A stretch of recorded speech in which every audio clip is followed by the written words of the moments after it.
Right here, we are working more on the administrative side, not necessarily clinical data, but helping automate the processing of insurance plan descriptions, right? Those can be a mess, right? We know in the US, healthcare insurance providers, people like CareFirst or Aetna or United Healthcare, right? They provide employers, our bosses, with a wide selection of insurance plans. And our boss, our companies need to choose which of those plans they want to provide to us, the employees. So our client helps make that process a little bit easier. We collect, our client collects all of the plan descriptions from the different providers and standardizes their definitions, puts them into a warehouse, right?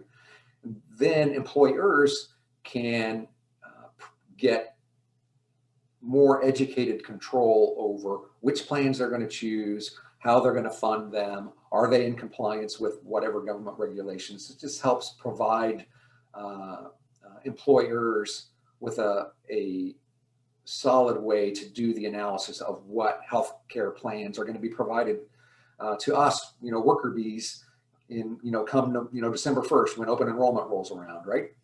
It seems like that always changes.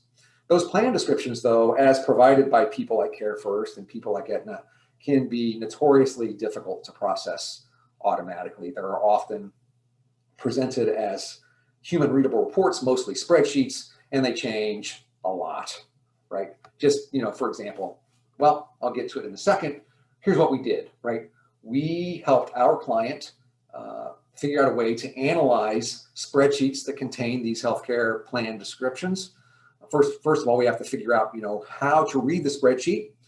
We do that automatically. Once we figure out how to read that spreadsheet, then we can go in and actually extract the data for each healthcare plan, enrich that with some additional dimensional data, put the whole thing into JSON and upload into an analytics warehouse.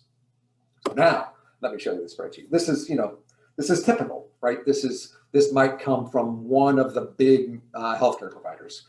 I'm not sure which one, but each column here represents a healthcare plan provided by an insurer, right? Maybe it's an HMO with a $1,500 copay, or a PPO Gold plan, or a high deductible healthcare plan, right? Lots of different plans. Each column is a plan. And then, of course, each plan has details in terms of what it covers. And those details are broken into subcategories about what it does for hospitalization or for out of network or emergency rooms. We've all seen these things, right? Very dense set of information here. Fortunately, usually it's been, by the time we see it as employees, it's been narrowed down to like 3. Choose between these 3. But our companies, face a larger solution problem, right? They have to choose which 3 they're going to offer to us as employees, and that can be a challenge, right? And so our client helps make that an easier problem to solve. But to do that, we have to be able to read this, and this changes all of the time. The number of columns changes as the healthcare plans come and go. The number of rows change as features come and go. And then, of course, the detail in each cell, which describes, copays and co-insurance and other details of a feature and a plan, those change a lot. So this is a highly variable document, and we needed to automate the process of inspecting it and pulling it out so that we could do analysis, right? So it's two-phased for us, right? Again, here's another picture from our software. The high-level structure, right? Go off to the location where this spreadsheet lives, grab it, pull it down, and inspect its structure. That's what's happening here. Look at it. How many columns are there? How many rows are there? Which rows are rows that we can safely ignore? Which columns are columns that we can safely ignore? Figure out where the actual meat, where the actual plan descriptions are, and what size they are. And once we have that information, then we can make a second pass over that spreadsheet, read it, convert it into JSON, a standard JSON structure that we can push into an analytical warehouse.